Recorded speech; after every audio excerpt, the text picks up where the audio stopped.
नेपालको राजनीतिक रङ्गमञ्चमा दशकौंदेखि एउटा न्यारेटिभ स्थापित थियो। सत्तामा पुग्न ठूला सपना बाँड्ने र पुगेपछि कुर्सीको खेलमा हराउने। तर वर्तमान प्रधानमन्त्री बालेन शाहले सिंहदरबारको कार्यशैलीलाई पूर्णतः परिवर्तन गरिदिएका छन्।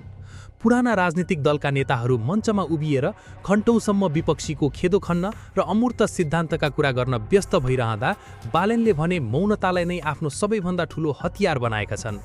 उनले सार्वजनिक मञ्चहरूमा भाषण छाटेर समय खेर फाल्नुको सट्टा फाइलहरूको फर्स्योट र विकासका योजनाहरूको प्रत्यक्ष अनुगमनमा आफ्नो ऊर्जा खर्च गरिरहेका छन्।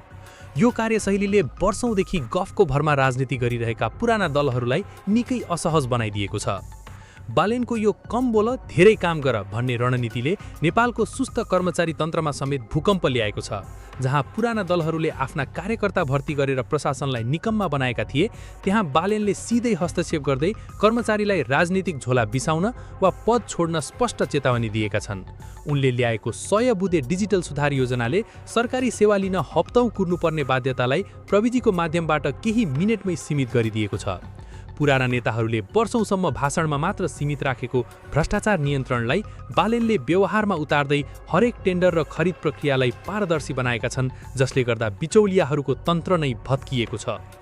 नेपाली युवाहरूको नजरमा बालेन अहिले एक प्रधानमन्त्री मात्र नभएर देशको सार्वभौम सत्ता र विकासको इन्जिनियरका रूपमा उदाएका छन्। छिमेकी शक्तिहरूसँगको कूटनीतिक डिलिङ होस् वा आन्तरिक विकासको कुरा, उनले सधैँ कामले बोल्नुपर्छ, शब्दले होइन भन्ने कुरालाई प्रमाणित गरेका छन्।